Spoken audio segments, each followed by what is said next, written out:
Hai, perkenalkan nama saya Dilan Lolang. Saya dari kelas 10 IPA 3 SMA Kristen Mercusuar. Di video kali ini saya akan menjelaskan pengertian dari bakteri dan protista. Jadi, bakteri dan protista ini memiliki perbedaan, yaitu bakteri bereproduksi dengan membelah diri atau dengan spora, sementara protista bereproduksi dengan membelah diri atau dengan gamet. Jadi, yang paling pertama yang saya akan jelaskan yaitu tentang bakteri. Nah, bakteri ini berasal dari bahasa Yunani yaitu bakterion atau bakterium yang berarti tongkat atau batang. Selanjutnya, kita lanjut dengan pembahasan ciri-ciri umum bakteri. Nah, bakteri ini berukuran kecil dengan diameter 0,5 sampai 1 mikron dan panjang 1 sampai 20 mikron. Karena ukurannya yang kecil, maka bakteri disebut juga dengan mikroorganisme. Yang berikut yaitu bakteri mempunyai dinding sel ketiga hanya dapat dilihat menggunakan mikroskop saja.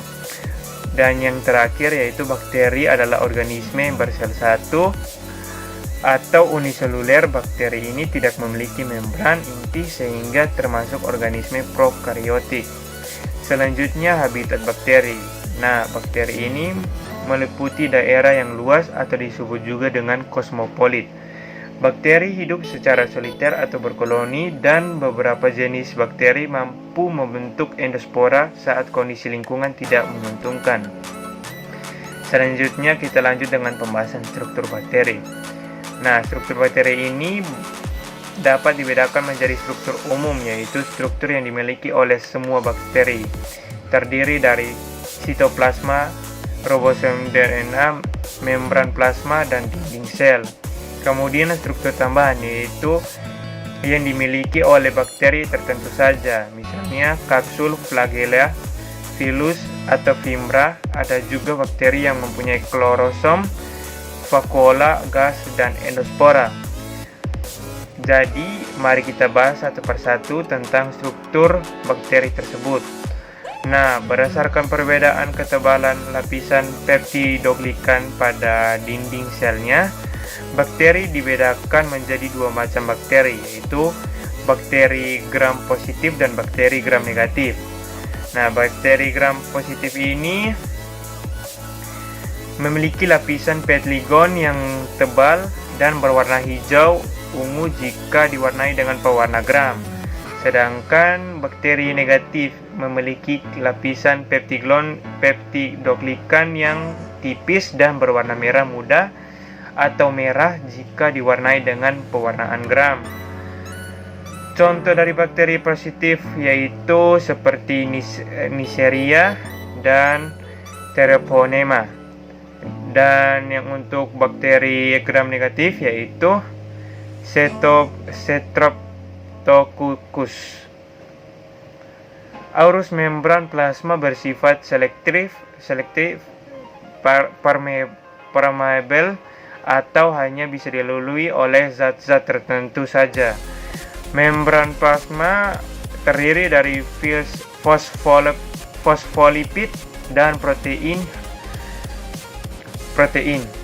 Fungsi membran plasma adalah tempat pembentukan mesosom alat transport elektron dan proton yang dibebaskan saat oksidasi makanan dan alat pengatur keluar masuknya senyawa melalui membran sel sitoplasma.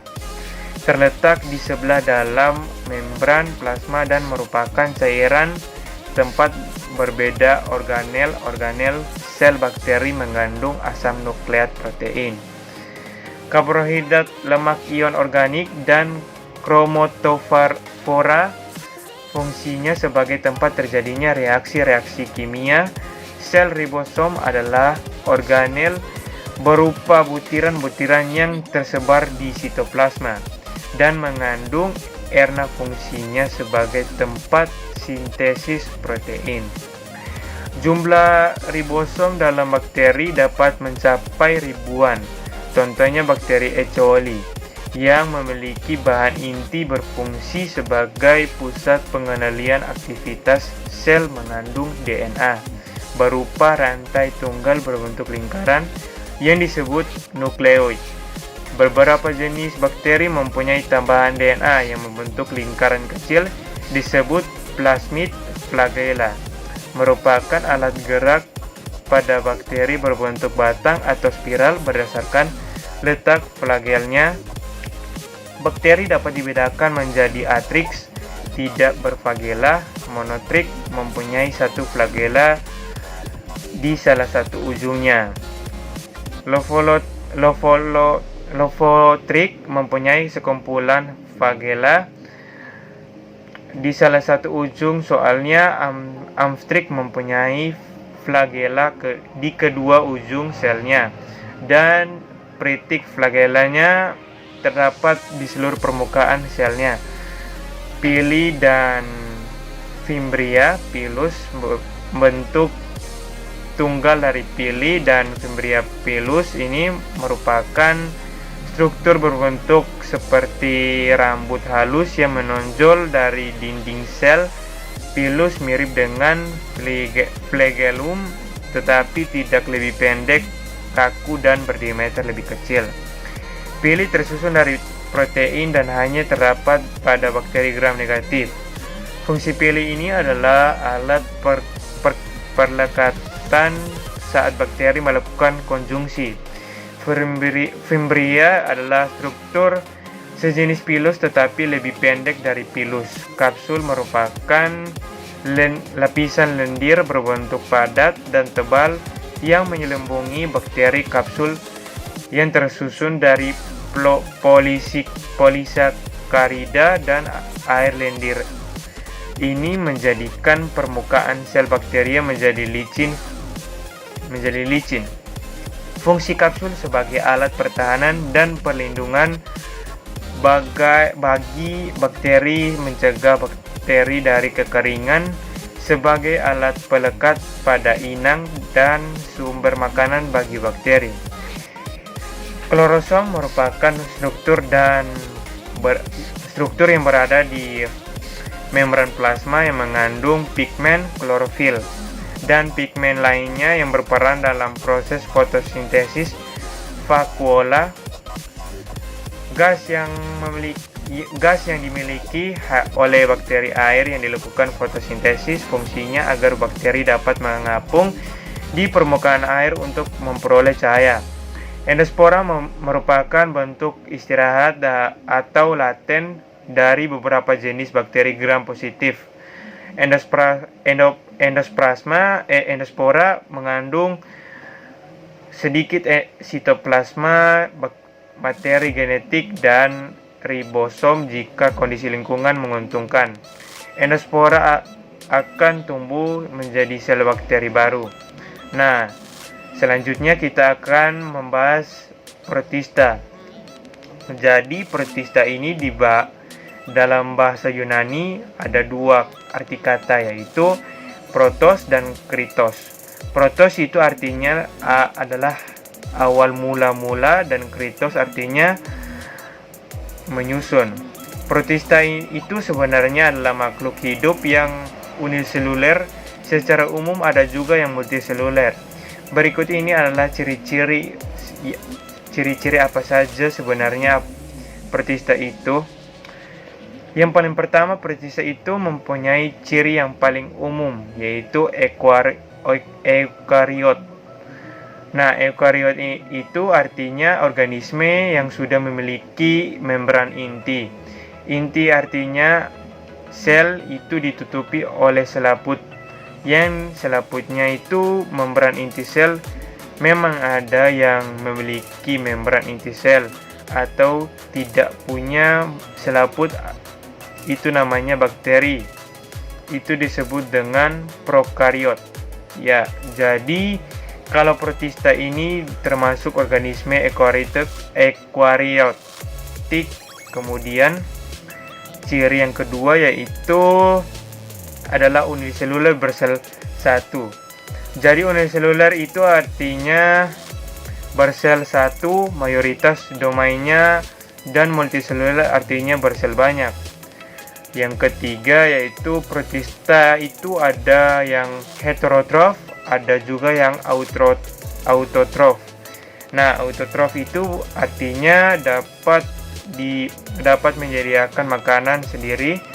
Dia dapat berfotosintesis. Jadi kalau di protista yang contoh termasuk autotrof itu seperti alga atau ganggan. Kalau heterotrof